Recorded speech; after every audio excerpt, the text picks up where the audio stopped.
Welcome back to the MyLatinLife podcast. Since 2014, MyLatinLife has been your trusted guide to traveling and living in Latin America. Our guest today is Jakeyngblood, Irrational Optimist. He's pretty big on Twitter. A lot of people know him, and he just got back from Afghanistan. So welcome back, man. How's it going? Dude, I'm so stoked to be here. Thank you so much for having me on. Dude, I'm honestly so ecstatic to be on this because I haven't really officially talked about a bunch of stuff, Afghanistan or Central America or any of that kind of fun travel stuff. So we're gonna get into some good stuff here. Yeah, I came across your stuff a lot, talking about Costa Rica. I think there's like a whole squad of kind of like surfer guys down in Costa Rica. You'll have to tell me more about that. So maybe we'll talk a little bit about Afghanistan because it's so interesting and so fresh, even though it has nothing to do with Latin America. And we can talk about Guatemala and Costa Rica, where you've spent some time. Maybe compare that to Bali, like a Mhm.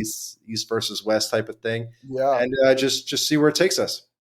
Dude, I'm actually a huge fan of that because I think Bali is painted as this just utopia for remote workers and stuff like that. So I have a lot of I have a lot of unique insight and perspective on Bali, and I liked it, but I'm excited to get into that too.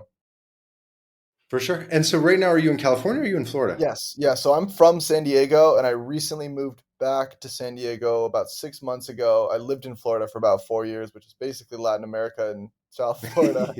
Uh-huh. Yeah. San Diego too. Yeah, exactly. I can't believe that flew over my head. Yeah, it's basically Mexico too. Okay, cool. And what do you do to make money online right now? I know you have a community, free Mhm. plug there. What do you actually do to be able to spend time in Costa Rica and so forth? Yeah, man. So I have the community Rational Optimists, and kind of our main driving factor is retreats. We host adventure retreats like all over the world. Like we just came back from Afghanistan. We have Kyrgyzstan coming up in South Africa to end the year. And so that's how we're primarily making money. We had a coaching business in the past, but it didn't really just like align with my brain. I'm not a coach or anything like that, and it just didn't make too much sense. So a couple of the other team members are going to go and take care of that and crush it. But we're also looking at launching clothing as well. We have some really cool clothing. Our shtick is like there are no strangers, so we have some cool shirts and shorts and hats on the way. I Hmm. just need to stop being lazy and release it, to be honest with you. But primarily the retreats. Okay. So how long has it been since you had a job? Full transparency, there'll be times when things aren't going the hottest. I know everyone loves to talk about things crushing all the time, and you only see the wins, but there have been plenty of times within the last couple of years of starting this community where I've had to go pick up an online sales job, Hmm. just high ticket sales and stuff like that. So Yeah, it's really important to have some skill. If shit does hit the fan, you can still build your passion and your dream, sure. but being able to pivot and like, yo, I still need money to survive and take care of bills. So For a sure. couple of times I had to go and get sales jobs. Yeah, not a lot of people know this about me. Some people know I was a software developer before Cool. going kind of full time into entrepreneurship.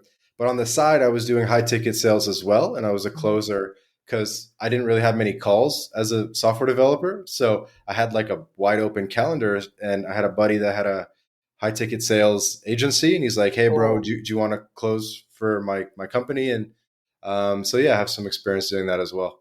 Yeah, it's so great because it is true. You can travel the world and close. The only caveat is like I was in Australia once and I was taking sales calls from 2 a.m. to 7 a.m. It was the worst time frame, but it's like the cost of remote sales and you had the whole day. But it's a great skill to have and fall back on. Mhm. So yeah, I guess we'll come back to this, but sounds like you know a lot of other online entrepreneurs. We were talking online about Nick Rogers, Launch Socials, and I imagine you know like a lot of the I don't know what you call it, like internet entrepreneurs. Hmm. I really cut my teeth with like in this whole online like personal brand business space Mhm. with all those guys. So I want to Info give a lot of products and credit to stuff. where I am from like Nick and Logan specifically. Those two guys were really helpful to me. We ended up moving to Miami together at the same time, and at that time I had like a lead generation agency that did relatively well, but then it wasn't my thing. And then I transitioned to sales, And then I got really infatuated with the idea of having an ecom brand. I love the challenges that came with it. I love the idea of like having a brand that's yours. Uh-huh. And I started something called Phase Two Brands, where we bought underperforming e-commerce brands. I raised money, which was a nightmare in Hmm. itself, and bought and scaled underperforming brands and then sold them. Kind of like Hmm. what people do with real estate. That's So cool. I did that with two brands, Chameleon Swim and another one called Made Man, which is men's skincare. And then realized I didn't really like ecom too much. It's not my thing. I like being outside and having fun and exploring the world. So that's what kind of led me to the community of Irrational Optimism. Nice, nice. Yeah. Sounds like Culty Bra. That's what comes Yeah. to mind. Yeah. Yeah, dude. He was a huge inspiration. And Kill Crew still is. I mean, they're just like genius marketers, bro. They have such a great brand, and I love how they run it, and they're honestly like very, very protective of it. It's really, really cool to see. There's been some times where we've almost had opportunities to collab, and they're just super protective of their brand. So it's kind of cool to see them blow up the way that they did and like remain integrity. Love it. And if you don't mind me asking, how old are you now? 27. 27. Just to give people Yeah, an idea. You still have kind about of an older face a bit. You look older than 27. dude. It's funny you said that. I think Afghanistan aged me. Like like it's someone said that to me yesterday. I was going. There's this really good poke place in San Diego. Shout out the Poke House in San Diego and Pacific Beach. I walk in there and my buddy sees me. He's like, "Dude, you look older."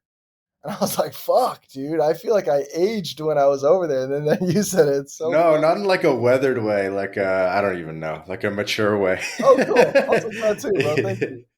But good transition. So when did you get back? When did you leave Afghanistan? The day the United States striked Iran was Which my was like two departing day. weeks It was, ago. yeah, dude, it was nuts. Things were heating up, and obviously it was a pretty gnarly time to go there. I mean, you could imagine the pushback that all of us received from traveling during that time, and Afghanistan in itself is pretty polarizing. Everyone's like, they're basically like, do you have, like, even on the U.S. travel advisory, it's a level 4. It's like, make sure you have a will written, like, we cannot help you, etc. Everyone's like, you're gonna die. It's over. Ended up having the greatest time.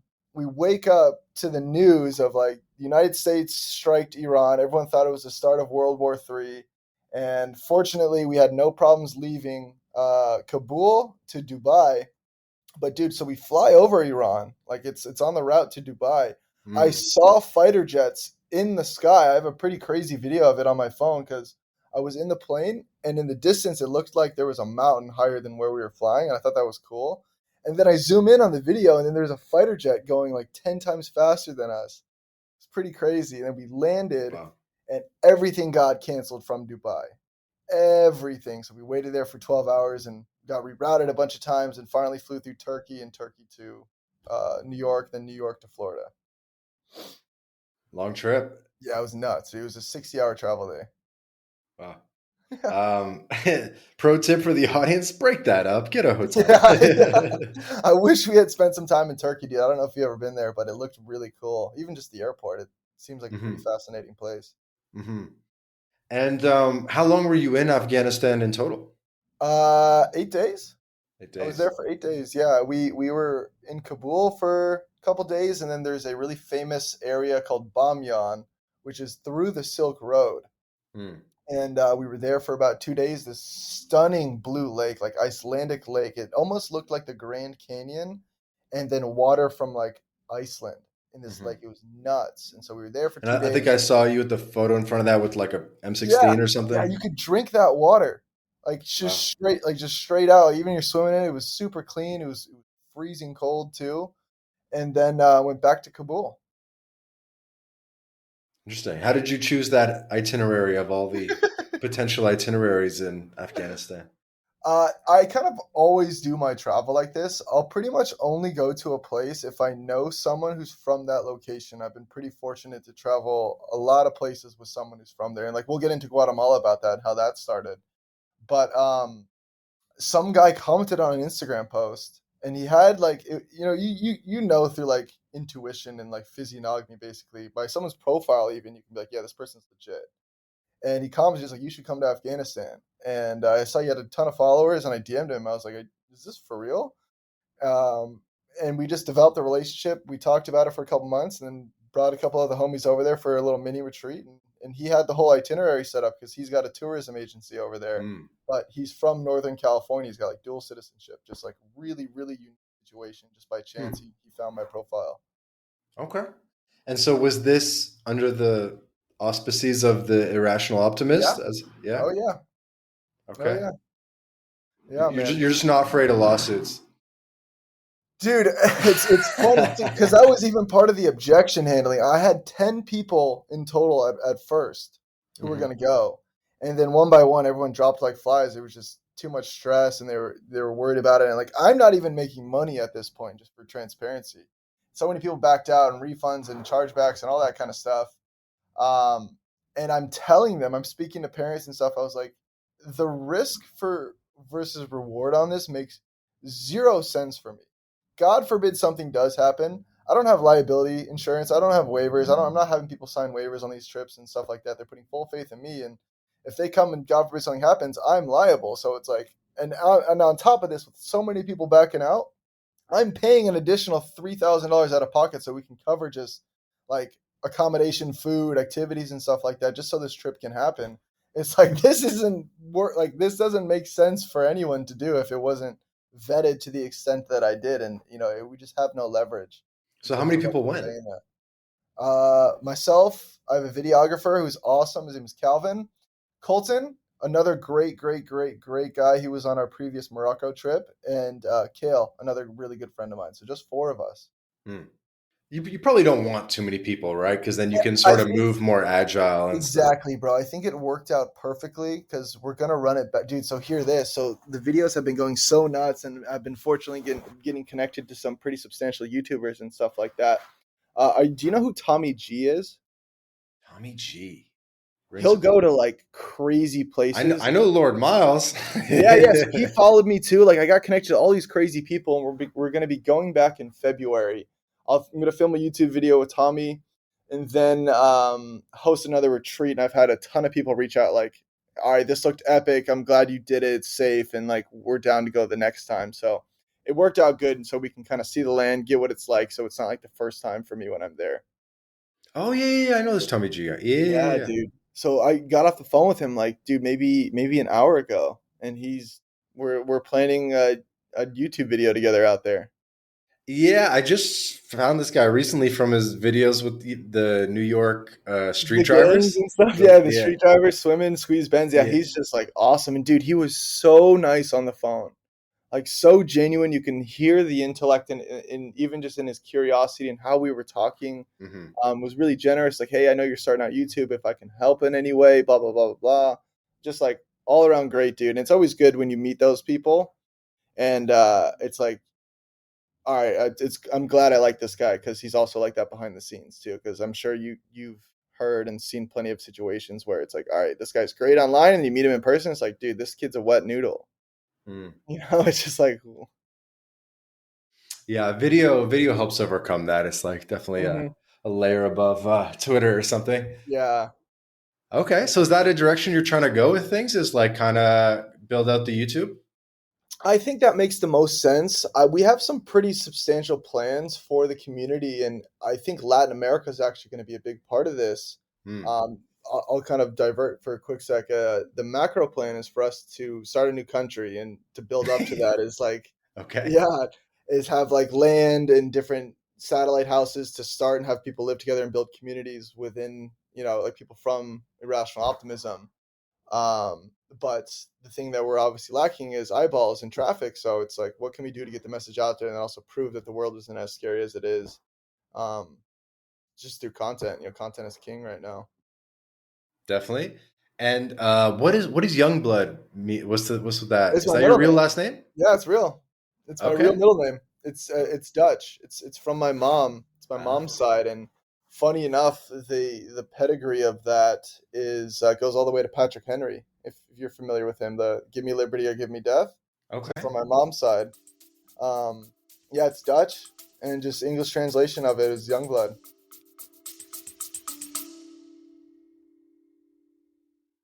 This episode of the My Latin Life podcast is brought to you in part by Crema Social. Crema Social is like TikTok for international dating. It's an app you can download right now on your phone, and 3 out of 4 people on Crema are single women. The app was founded in Colombia, so unsurprisingly, there are a lot of Latinas on the app, by the way. So, how does it work? Crema Social is a social meal experience where you invite a hot girl for a lunch date via video call and food delivery. New concept, so you'll have to try it out for yourself, but this is probably the best way to meet Latinas before you visit the country. So if you're in Latin America or planning to visit Latin America, download Crema Social now and start getting dates right away. There will be a link in the description to download, or just search Crema Social on your favorite app store. Have fun, guys. Okay, cool. Yeah, no one ever believes it, dude. I actually have a quick funny story on that. I'm sure. Are you familiar with affirmative action when people go to apply to colleges? Yeah, the concept, yeah. Yeah. So they have to fill out a certain demographic quota or something like that.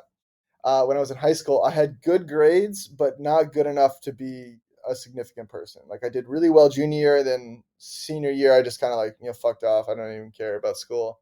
But I found out Youngblood was also Cherokee.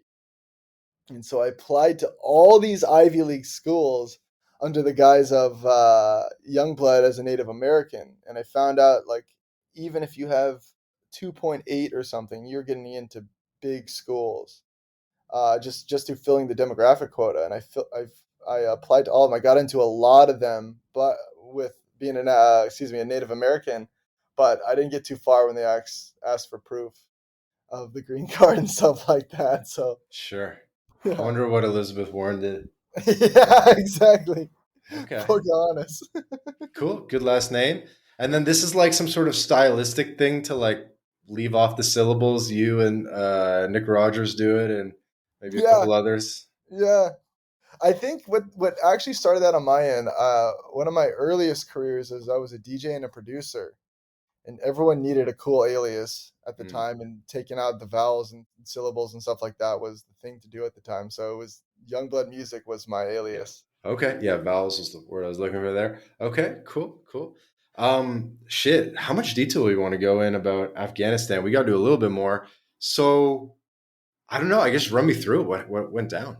Dude, yeah. So to be completely honest, we took on a lot of outside negativity onto the trip.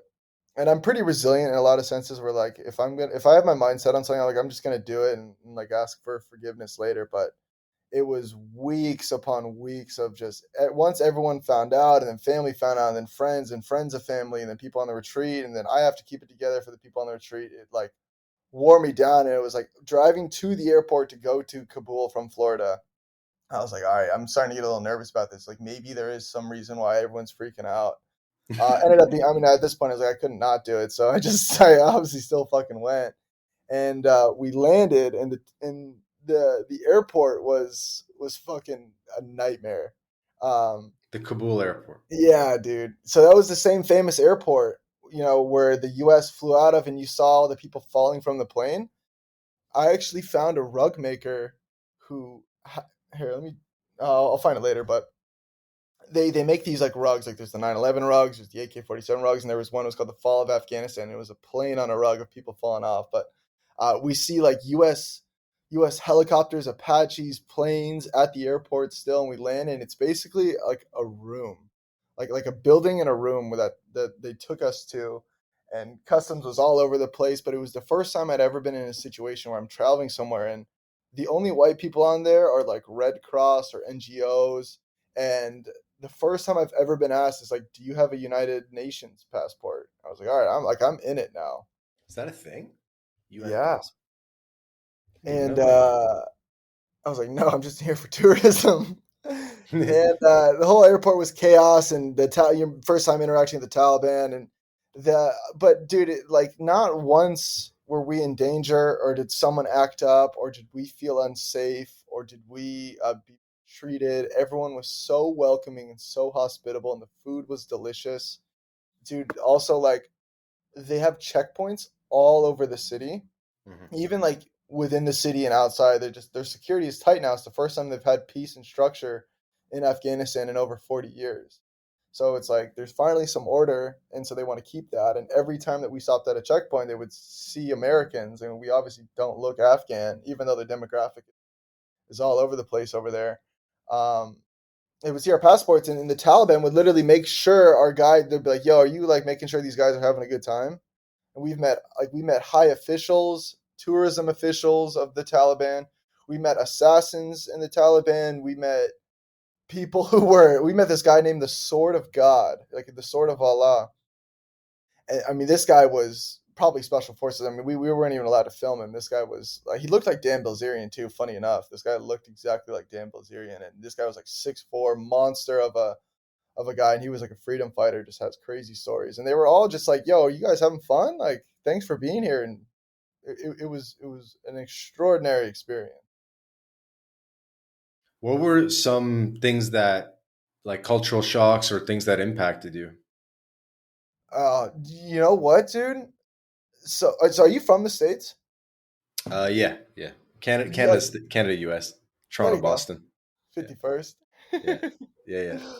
um, like seeing firsthand how deep propaganda goes from like how the West has painted Arabs and Asians, and it was fascinating to see the complete contrary to that, because we grew up thinking like the Middle East is just war zone. Arabs are savages. Central Asia is savages, and they were the nicest people I'd ever met. Like they would give the shirt off their back in honor, and also like I, I'm I'm a Christian, but seeing a new light of Islam was very fascinating as well, because like we Mhm. learned a ton, and really getting explained Islam not just through like media or word of mouth or videos or movies that we see about Islam. Like the only thing they care about over there is just like their faith and like not wanting to go to war. So it was really really fascinating just to see people actually have a culture and just care about their faith in God, and and just like live their life. They're like and we were with killers, like killers, and they were just defending their country. Like we were over there, we were invading them. Mhm. And so it was just fascinating to see all of that. How were you communicating? Was it like Google Translate, or I guess through the No, so guide, or? yeah, so that guide I told you that's from Northern California, or I mentioned that, right? Yeah, yeah, yeah. So I Um, imagine he did most of the he talking, speaks but Pashto like yeah, perfectly. yeah, I'm sure, Yeah, but like like I imagine you might have wanted to do yeah, some of your yeah, own interactions with people yeah. in the market or We whatever. would be like, so we had a this was really fascinating, dude. So there's this position in the Taliban. They're higher ranking. They're basically like Islam enforcers, or if Hmm. it's like the time of day where it's time to pray, and they catch people like not praying, they'll be like, "Yo, like what's going on, man?" Like they'll kind of like encourage it. We sat down to lunch with three of them, and we had a whole talk about Christianity and Islam, and that's just being translated back and forth between our guy, and we're communicating with them. It's a full-on conversation about Christianity and Islam, and at one point, uh, one of the Taliban was like, "It's such a shame that you guys are going to hell because like you're handsome, you seem educated. It's such a bummer." And my buddy's like, "Hey, don't translate this because we're also trying to educate our guides on Christianity. Don't translate this, but it's the same thing in Christianity. Like non-believers are going to hell." And then immediately one of the other guys just translates that. So he basically told the Taliban they're going to hell, but they were cool with it. Like they're maybe not cool with it, but they were open to having like a mature discussion about it. Like he even pulled out a rosary and showed him his rosary. It was nuts. Wow. Okay, but okay. Yeah, I know Are I'm you like throwing a lot at actually you, but very Christian, or it just kind of like came out of you in the contrast? yeah, I would say I am. I could for sure be better about reading the Bible and going to church and stuff like that. But that's the faith I identify with. Okay. Are you One of the Catholic, guys in the or trip what? was a pretty devout Christian though. Okay. Interesting. Um, okay. Religion aside, I mean, it's a beautiful country, right? Like mountains. You mentioned the lake. They dude, gave you some guns, like stunning, unlimited fun stuff, right? stunning, bro. And one of the most profound things that stood out to me is that like no one's ever been able to conquer Afghanistan. Like the nickname is the graveyard of empires. Like all the Yeah. way to Genghis Khan couldn't, Alexander the Great couldn't, Russia couldn't, we couldn't, Mm-hmm. because it's surrounded by mountains. Like even the flight in Mm-hmm. was kind of gnarly. It Mm-hmm. felt like I was like on a skydiving plane again, and I was on like a 747, and they're just everywhere. Like they're everywhere, and it's just beautiful, beautiful, beautiful. One of the most notable was so that big lake you saw. It's like a lake of there's like seven of them, and that's like one of the most popular touristic things to do over there. And at the main hub, actually, let me like take a step back. So before we were boarding the plane, we saw another white person, and I went up to her. I was like, "Yo, like, are you on this flight? Like, what's good?" And she's like, "Yeah, I'm with the Red Cross." And I was like, "Oh, fuck." And she's like, "What are you guys doing? Tours?" And I told her tourism, and I told her our itinerary, and she's like, "Holy shit! I don't want to see you guys on the news station. Like, please be safe. Like, something bad happened in that area. It's called Bamyan a couple years ago.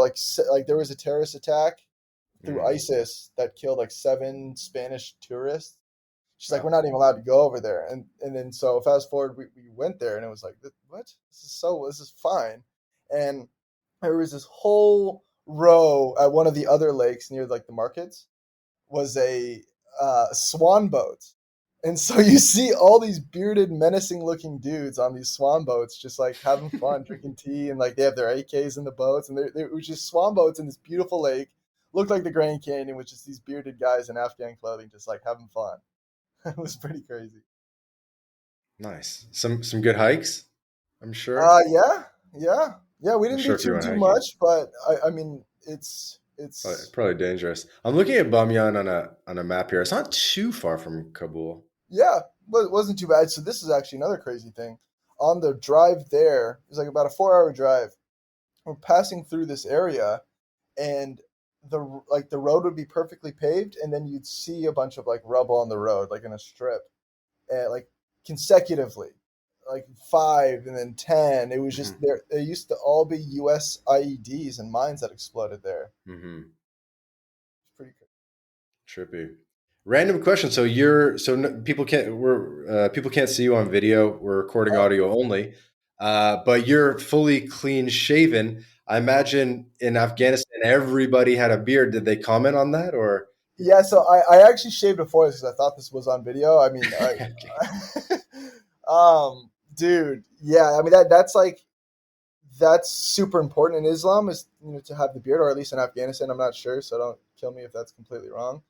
But some if someone had like a longer beard, it Uh-huh. would signify a lot of wisdom and like uh, status, I guess. Mhm. So when we were there, we did grow out the facial hair that we could. It was pretty Okay. customary. Okay. Yeah. Just random questions, just checking. So, what's kind of been the reaction so far? You were mentioning that maybe mainstream media outlets were picking up on this, and Mhm. people are reacting to what you've put out so far. And I'm sure you got a lot more to put out.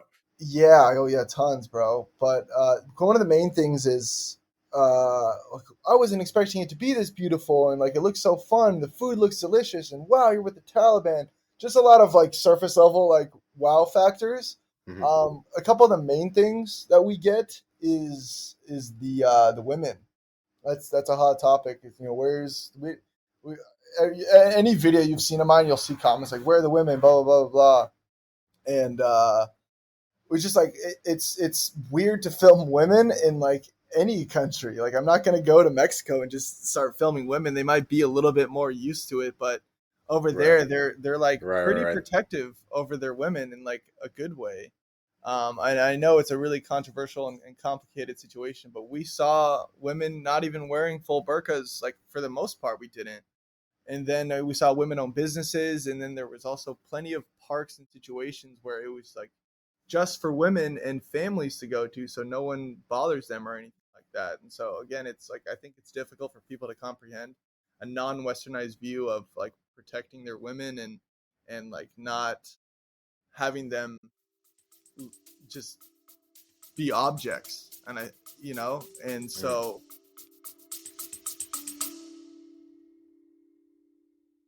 Hey guys, quick break from the episode to tell you about BitRefill. BitRefill allows you to shop online and in person without banks, converting your crypto directly into merchant balance. We're talking gift cards to Nike, Amazon, Apple, Airbnb, Hotels.com, and many more, all paid for with crypto. BitRefill offers more than 10,000 gift card options in 180 countries all across Latin America, including Brazil, Colombia, Mexico, Argentina, El Salvador, and many more. You can also apply the code MyLatinLife at checkout to get 10% back on your first purchase. Go to bitrefill.com for more information. that is obviously a hot topic, but it seemed fine, to be honest. Fair enough. Okay, good tweet here is wait, how did I lose it? One of the funniest things from Afghanistan is how frowned upon it is to fart. Oh, dude, one of the funniest things of the whole trip. It's like, again, it's never like polite to fart in front of people, but if you're with your boys, it's like you can get some like slapstick humor out, and maybe some people are into that. We think it's hilarious. And one of my buddies, we farted in the car when we first got there, and he told us this story where some guy from his village accidentally farted and was so ashamed of himself that he left his village forever in shame. He had a family, he had a farm, he had all of that stuff and left it forever. And then decades later, he comes back just to check on his family. And he knocks on his old house door and someone else answers and he's like, "Hey, is my son here or whatever?" And they're like, "No, some like farter, the farter left." And so like the legend stayed. And there's also a term over there, I forgot what it was in Pashto, but it's like one of the worst insults you can have. It's like the equivalent of calling someone like a cuck. So did you inquire what they do? Are they like Yeah, they'll like go and excuse themselves. Not like you should, like, they understand it's natural, but like in front of people or for like jokes and stuff like that, it's really frowned upon. uh-huh. So like if you have to go relieve yourself, you go to the bathroom or go somewhere private and like what you got to do. Okay. Fair enough. Fair enough. Yeah.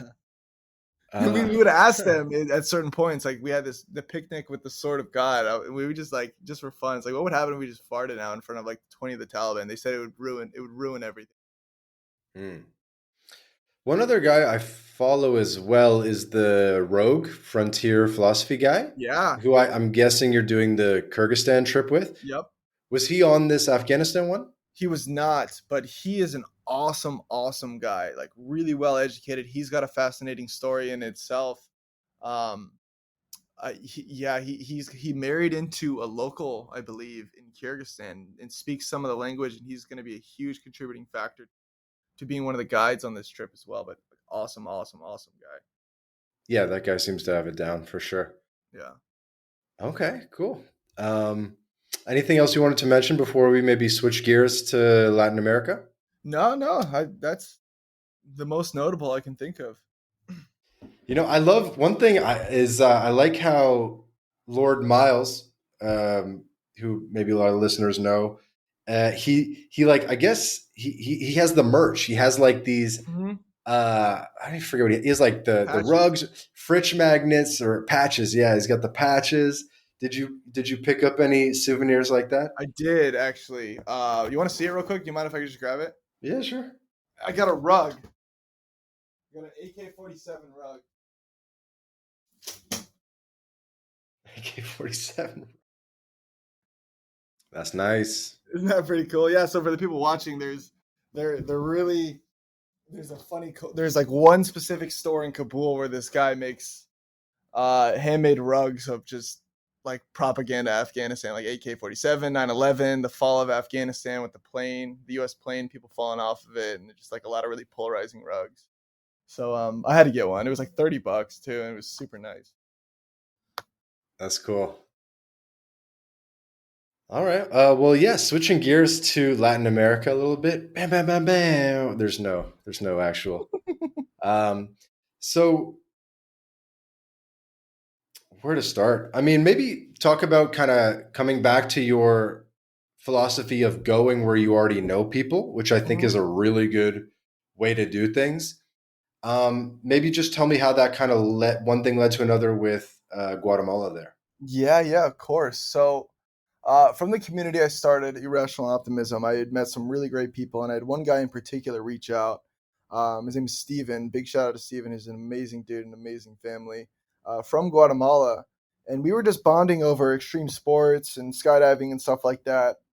And at the time, I was in Costa Rica for my good friend Noah's birthday, and we were just having fun. We went to the shitty area, Jaco. So if you are listening to this and you are inquiring about Costa Rica, completely avoid Jaco. We didn't know this at the time, but it's overrun by gangs and tourism, and the beach is Hmm. pretty ugly. It's black sand beach, and it's just there's so many other better places in Costa Rica that we should have went to. Like Tamarindo was great, and then Hmm. Santa Teresa is amazing as well. So like those places are great, and even though it is pretty whitewashed, it's like don't go to Costa Rica to thinking it's like Colombia, or excuse me, yeah, Colombia prices. It's just Hmm. not. It's like basically a 1-to-1. They all pretty much speak English there as well. So if you are looking for like if it's your first time traveling, I would say Costa Rica is perfect. Good Hmm. introduction to like new terrain and a culture, but Hmm. I think there's plenty of other better places to go than Costa Rica, to be honest. But anyways, I was there, and he texted me because we hadn't met at this point, and he's like, "Hey, uh, I'm coming back from Baja. Like, you should just hop on over to Guatemala. It'd be great to meet, and like come over and we can hang out." And so at this time, I had met some chick. The boys left. I went back to her place in Santa Teresa. This whole little side quest.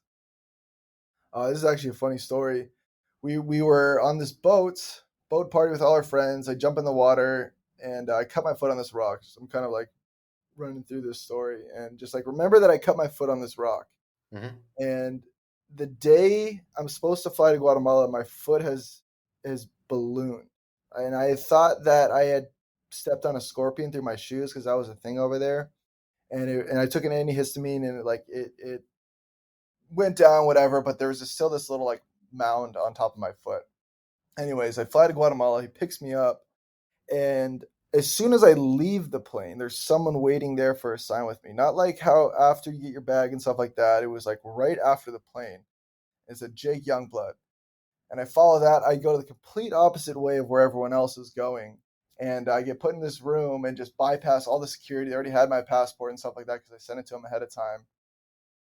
Finds out that he's got his own hangar at the airport, and get picked up in a bulletproof vehicle and just have the greatest time. They take me all over Guatemala. When we go to Tikal where there was old Mayan ruins, which was amazing, and we hike up.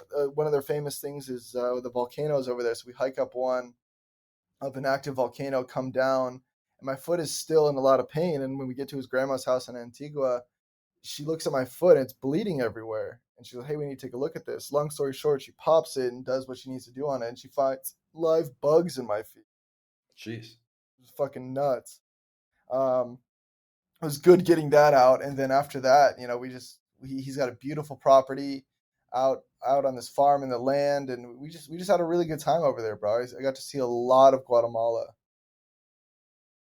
Hmm. So, how would you compare Guatemala and Costa Rica? Um, that's a good question. Costa Rica is more I, it seemed pretty washed down, man, to be honest with tourism and stuff like that. Like even like the towns like Santa Teresa, it's all expats. Hmm. Guatemala still holds its integrity of being Guatemalan. Hmm. Um, but in terms of like the geography of it and the landscape is all pretty similar as well. It's all jungle. You can get pretty extreme jungle in Guatemala if you want to. There's also surfing in Guatemala, not as big as Costa Rica, but there Hmm. is a beach town called El Paredon, which is a little bit smaller, but it's good, man. I to be honest, like if I had a want to hit Central America and it was between Costa Rica and Guatemala, I would 100% Guatemala just because it's like more adventure. There's more things to do over there. The food is great. The culture is strong. Like you're gonna just see a lot more than you would in Costa Rica. That definitely makes sense. And what about for getting work done? Probably Costa Rica, I would say. I mean, either or. You probably have more flexibility and more freedom to do something like that in Costa Rica. I know there's a big crowd of like the holistic health people out there in like Santa Teresa and Tamarindo and stuff like that. Um, I still think people would find it a little bit difficult just due to like Wi-Fi. There's always storms and power outages and stuff like that over there. I mean, Yeah. again, it's still Central America, and so it's not Mhm. as developed. And one of the really cool things about them is how strict they are with their rules of like building over there. They don't tear Mm. down anything. I know it's also they're very particular about where you can build close to beaches and stuff like that. They built within the nature, which was really cool. It takes forever to travel places, but it is very cool that they like kept that intact and didn't just tear everything down. Mhm. But again, if you're going to do remote work, I think Mexico is also often overlooked too. I know Noah Yep. Ryan had a great time over there. I had another buddy, Jesse, who spent a lot of time in Mhm. Mexico. And you just go somewhere where there's some semblance of a structure, where it's not too loose, and cost of living is significantly lower. And as long as you have strong Wi-Fi, you get like a Starlink or something. I mean, you can go anywhere. And speaking of Mexico, I saw you, and we'll link your YouTube in Thank you, bro. the description of the podcast. Um, that your most recent video is we hitchhiked from Mexico to Catalina Island. Yeah. Dude, yeah. So one of the big things of irrational optimism is prove that there are no strangers. And so the rules were no phones, no money, no GPS, and we got dropped off at the border and made our entire way from the border all the way to Catalina Island. So think of like Mexico to Long Beach, Which border? From Mexico like the border. Tijuana border? Yeah, the Okay. Tijuana border. Okay. And so we did from Tijuana all the way to Catalina Island, which is an island a couple hours west Off of of LA. the beach over there. Yeah, Okay. it was nuts. Okay. So you're basically hitchhiking in the US though. Yes, yeah, yeah, yeah. We Okay. didn't start in Okay. Mexico, Okay. Yeah. Sounds like you have a bit of a connection to Baja. dude. Funny enough, I'm actually gonna go there soon. Well, my one of the guys who went on Afghanistan, his family's got this beautiful lodge in Punta Brejos, um, where they have this beautiful adobe house, and there's a ton of fishing and surfing and stuff out there. So we're gonna go out there and celebrate my girlfriend's birthday and have a bunch of friends. To be honest, dude, and I'm a bit ashamed to admit this, but I haven't seen as much Mexico as I'd like. I've spent plenty of time in TJ and Rosarito, but the furthest I've gone is Ensenada. Like, there's some really cool Mhm. spots over there that I want to check out. Like Puerto Escondido look great, and Baja would be cool. I just haven't seen much of it. That's fair. And your buddy Noah, he was also probably one of the people that caught my attention regarding Costa Rica, right? Is he more like the main sort of Costa Rica guy? Um, you know who is actually a girl, a really great girl. Noah was more Mexico, I believe. Noah Ryan was more Mexico, but there's a girl named Leah Hester who's awesome, really, really, really great girl. I'm not the closest with her, but she puts out great content. And she's all into the holistic health, but I think she's full time Costa Rica, and she's actually from um, the neighboring town to where I grew up in San Diego. Hmm. So she's there full time, and I think she would have a really really good perspective of living in Costa Rica full time. And she hosts Hmm. retreats and does all this really cool stuff. Okay, cool. Yeah, I see her Twitter now. That's a good one. No, I remember seeing these like photos of like, you know, no homo, but like dudes with six packs in the jungle with like the surfboard and I the think that was Noah. little and the motorcycle, right? Like that's Noah, right? Yeah, Noah Ryan was doing that. I that might have been Mexico. It could be Costa Rica. I could be wrong, but we only had one day where we took our motorcycles out to this beach over there. It might have been us too. I can't remember exactly, but yeah, it was. It's always fun getting a moped or a motorcycle out in Latin America and just like seeing what shit you can get into and kind of being in an area where it's lawless. You know.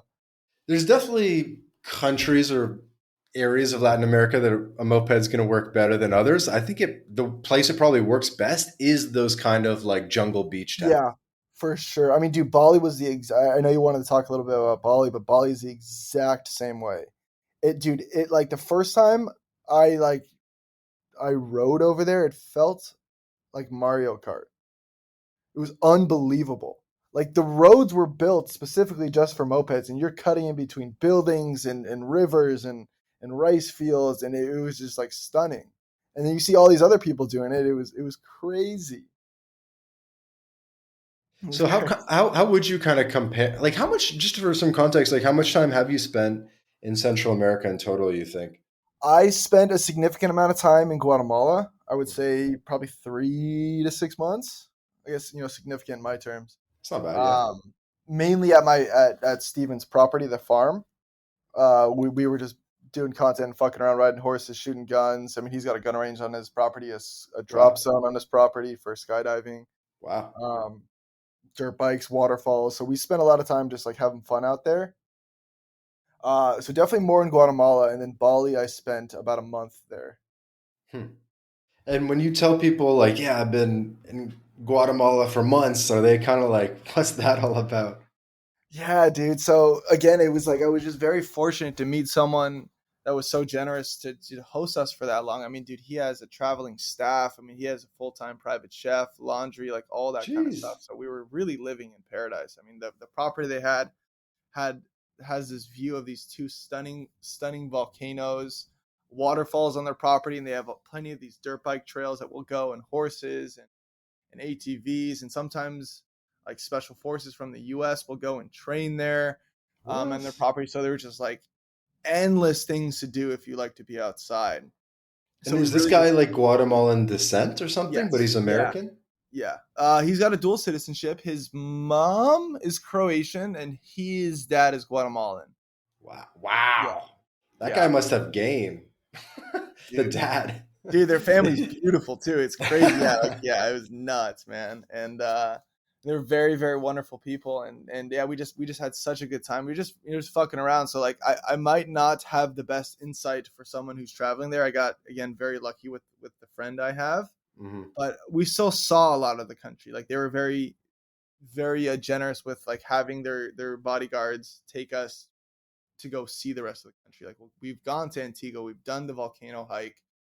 We made pizzas with volcanic rock on a volcano. We went to the surf town, so we've seen a lot of it. And we went to Tikal and the Mayan ruins, and it's like we're not Hmm. even scratching the surface. There's just like so much to do out there. Like you have Hmm. mountains, surf, jungle, history, culture. The food is great. There's just so many great things to see over there. I mean, sounds like the dream, right? Having like some gigantic property with the Yeah, dirt bike trails and all this stuff, gun yeah, range. man. It's a great country, and the people are very, very wonderful, and I really encourage people to see Guatemala because I don't think many people think of Guatemala when they want to hit Latin America. I mean, everyone wants to go and have fun with the girls and hit the big ones, but like the most fun you'll have places where people don't know about it yet. That's Hmm. why Afghanistan was so cool, and like I guarantee you, and we were talking about this on the trip. In the next couple of years, we'll see it as like all the influencers are going to start talking about Afghanistan and blah blah blah blah blah, and then it'll get tourismed out, which is good for them, right? They want the business, and we want to encourage that, but go to places that are a little bit more off the beaten path, and like in Latin America, or like Belize, like maybe it's my ignorance, but I haven't heard too much about it, and like I'm interested in going there or seeing other parts of Mexico that not many people Hmm. talk about, or Latin America and stuff like that. Hmm. Random question: what did you do about money in Afghanistan? It's only cash over there. It was only cash over there. But I paid the guide for like half the stuff ahead of time, and then when we got there, they have it was actually pretty funny. They have this entire little money market where they'll do the currency exchange, and I actually sent the guy a couple thousand in Bitcoin, or excuse me, in USDC Sol to for it's called Afghani. It's like their money over there. Uh huh. So he went and did that transaction a little bit under the table and gave us I think it was 275,000 Afghani, which with that converted to was like a $1 is like 70 Afghani, I believe. And we had no cards, nothing like that over there. It's all cash. And they like the guys we were with kind of took care of paying for everything and stuff like that. Anything that we wanted, we we exchanged the US dollars we had for our own like souvenirs and stuff like that. And anytime we wanted to buy something, they would help us. And sorry, another random question. Were you doing more dinners in restaurants where you were like eating in public, or Yeah. were you like sort of bringing your own Yeah, food? dude, we Or went to this really nice restaurant with the Sword of God. Actually, we were with like 20 of them in this. All their style of eating is sit down, which is really really cool, and you eat with your hands. like Um, sitting on a pillow or on the floor? yeah, yeah, exactly. Like, and which is really fun, and I'm sure you'll see videos of us like on the picnics, like on the ground, and stuff like that, eating. So that we had a ton of restaurants. I mean, dude, we had one restaurant in particular. We made this video of us on a plane with an AK-47. It was an entire plane sat on top of this like 3-story building, and they converted it to a restaurant. And we made a bunch of funny videos. But the chicken sandwiches we had in there were the fucking best chicken sandwiches I've ever had in my life. Really? Yeah, it was great. It was Well, so why? good. Was it the bread or what? The quality of I mean, dude, they were minimal too. It was cool. I had some sort of mayo, the fried chicken, and like Some sort of yeah, yeah. It was awesome. nuts, bro. It was fucking. We had pizza. We had Afghan pizza. It was like pizza with kebab on it. We had a lot of lamb, a Hmm. lot of rice. They have this Afghan rice, which is one of their main dishes, which was really, really Hmm. good. It was awesome. So was it interesting getting used to like them teaching you how to eat with your hands and stuff? I couldn't really get it down. I didn't have the technique. There was especially with the the rice was a fucking nightmare to eat with your hands because like they only eat with the right hand as well. So in Uh-huh. Islam, the left hand is used for wiping your ass and like Hmm. shit like that. And the right hand, you shake someone with your right hand. It's more you just use the right hand. But there was this technique with the rice where you use your hand as like a spoon, and then you use your thumb to like push the rice into your mouth. I just couldn't figure it out for some reason. And there, dude, and but the way they would do it, it wasn't like they were barbarians too. It was polite the way that they were doing it with their hands. It was really interesting. Yeah, it probably takes more than a week to get the Yeah, yeah, technique down. exactly. Exactly. But great food, dude. Great tea, great desserts, food. Just all of it in general was delicious. Tell me about how maybe we have like 10 minutes left, Sure. 15 minutes left. You're good with that? Tell me about kind of the direction you want to take your community and how Latin America fits into that. Dude, yeah. So one of the biggest things is like I'd love to just build physical property and land, have some sort of sustainable land, and I have a good buddy in South Africa who I talk to a lot about this, and a lot of things come into play with like where can we build community and land kind of away from everything. God forbid the shit hits the fan. And a lot of those places are Latin America where you can buy these pieces of land for, um, you know, significantly less money, but also not have as many people breathing down your neck, and really start to build a family and a community and have farm and agriculture. And a lot of the land in Latin America is just, is incredible. I mean, there's one kid who's going viral right now. He bought a piece of land in Colombia for like I $40,000. saw that. Yeah. Yeah, it was so cool, dude. And it's like I want to do stuff like that, and I feel like the only places in the world where the climate is great, currency is great, the people are great, and and safety and stuff like that. It has to be Latin America. Hmm. Yeah, it's fertile, Hmm. and maybe outside of maybe Costa Rica is a bit different, but most places you can build whatever you want. Like there's not Yeah, too much zoning rules. yeah, exactly. That too plays into a factor of it, and like cost of labor, Yeah. um, the all of that. Again, I always encourage to do the stuff yourself, but if you have the money and the means to do so, it's like you're gonna save so much. I mean, like even Nicaragua is a good one. I know a lot of people have land out there and do that. It's just stack the cash and then start making it a reality. And do you have any experience building or in the Yeah. construction space?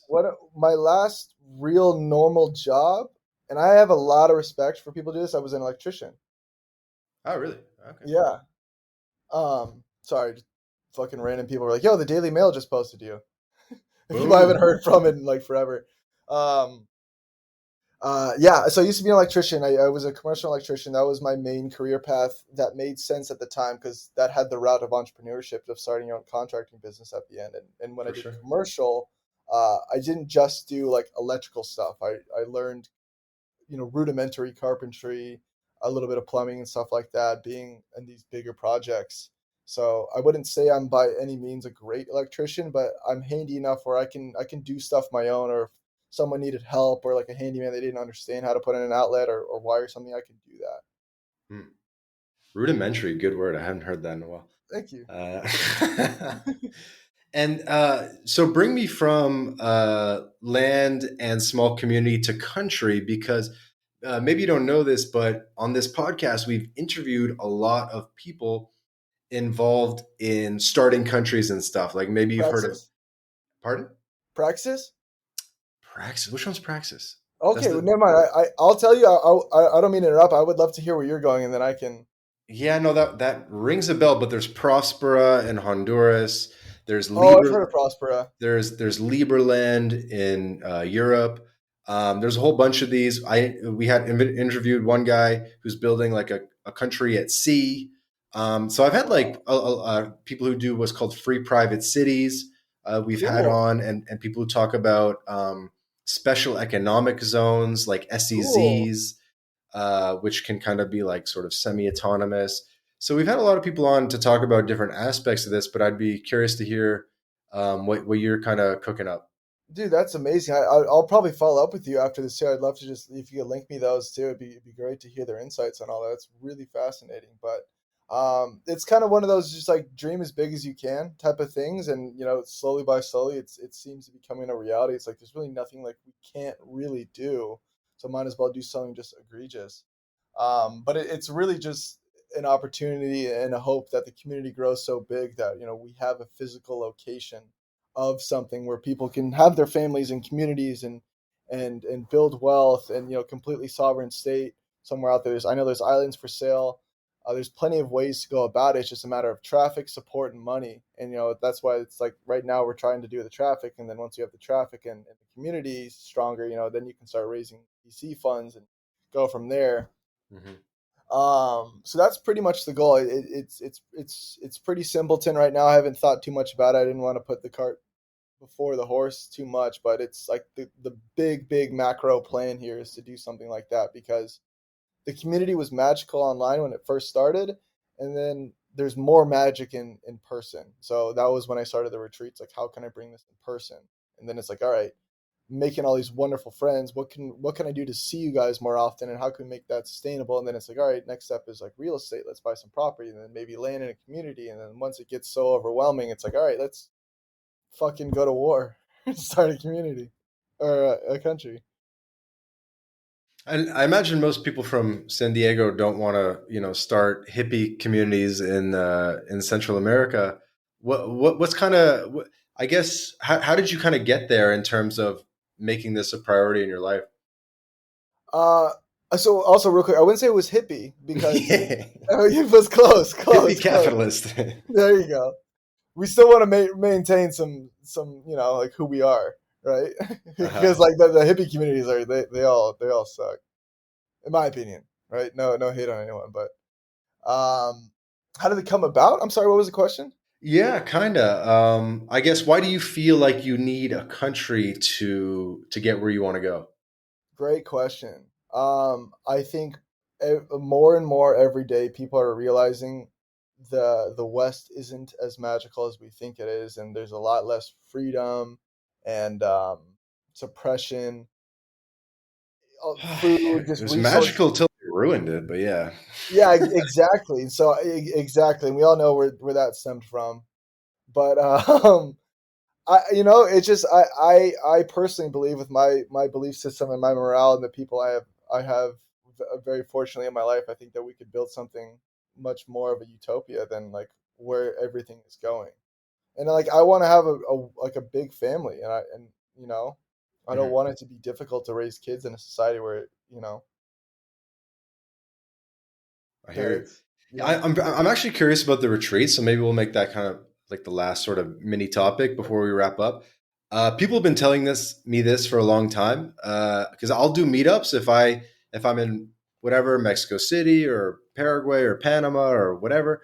I'll just tweet it out. I'll say, "Hey, informal meetup," like literally like 24 hours before, and Cool. get like whatever, like 20, 30 dudes out.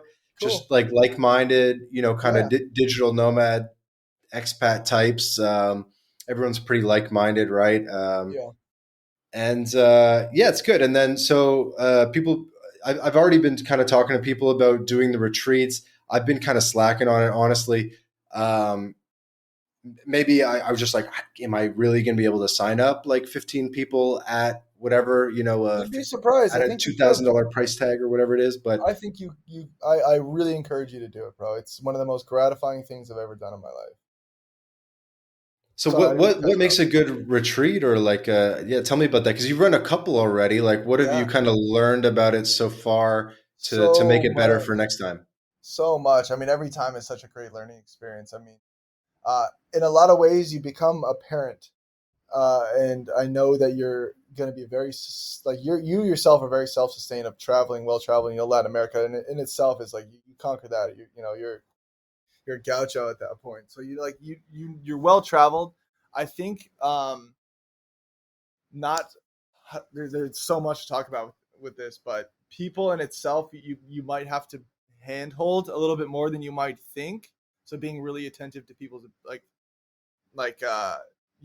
needs and stuff like that is important, but also knowing like you have to cater while they're on the trip to everything: emotional needs, food allergies, foods, everyone's having a good time, etc., like activities, blah blah blah blah blah. And then you also have to like be the entertainer too and bring people together because they're there for you, Uh-huh. and like make sure that you're engaging in conversation, then you're encouraging the other people to hang out with each other. And so there's so much that goes into it, and a lot of it happens organically by how you act. If you're allowing certain behaviors and certain things to Hmm. be done, that's just a reflection of how you're acting. And so obviously, like Yeah. enforcing rules, and not enforcing rules, but just like having a certain way that you carry yourself is really important. Um, and then another thing is, oh shit, I lost it. Oh, is the way that we run them is so there's really like two or three ways where you can really expedite bonding Hmm. um, through some sort of rigor, whether it's physical, right? You think of people who do like a training of something at the end of like a mountain summit. You're like, oh my god, that's my brother, right? And you guys went through this hardship together. Or there's like academic, right? People who go studying for something and they achieve something, or some science fair, and they do some sort of bonding activity together that Uh-huh. bonds them, because you want people to have a good time. You want them to keep talking about it. You want them to have lasting relationships. So there's really like a couple ways that you exert that onto your attendee. And what we do is physical exhaustion from the minute you land, and like the moment you wake up on like the first day. We have shit planned out the whole day. So it's just through like exhaustion, bonding is going to be natural and organic through that. And so like for Kyrgyzstan, for example, we're horseback trekking 16 miles a day for 8 days. Or like Morocco, I mean, we were doing shit 7 a.m. all the way to 1, 2 a.m. Hmm. Drinking, partying, having fun, activities, tourism stuff, dinners, boom, boom, boom. They just like they don't have time to even think. Like you want them, in my mind, how I run them, I want everyone to be on girlfriend brain. On girlfriend brain, what's that? They just don't have to worry about a single thing because you got it covered. I like it. And I guess because your trips don't really involve like working remote or co-working, whatever. It's No. just pure adventure for Yeah, the full week. exactly. When's the Kyrgyzstan one? August 26th through September 4th. Okay, so pretty soon. This might Yeah. episode might come out in like 2 weeks, so around Nice. a month before Cool. the trip. So people would probably still have time to hit you up and get involved with that. Yeah, dude. We've fortunately we went pretty viral on social media, and we might be sold out by then too, because we're nearing pretty close. It's pretty exciting. How many We usually cavalry? take 20. Or we were planning to take 20 on this one, but where I was just talking to Rogue before this. I mean, it really is just a matter of adding another horse. You're So like, sleeping in tents or something, right? yeah, yurts and stuff like that. So if the demand is there, I mean, I know that he'd be happy to explore adding more. How much would that trip cost, roughly? The trip is 3,500, covers absolutely everything except flights. And I also want to say majority of the proceeds are going to the nomads as well. So it's some Hmm. good cause. They're going to feed them for like a year and a half from this Wow. trip, which would be cool. Interesting. Wow. Yeah, So how do you, because you're doing such different locations, right? And yeah. so what are some of the common themes that make a successful trip, regardless of what continent you're on? You mentioned obviously getting physical. What else? The biggest thing is how people feel at the end of it.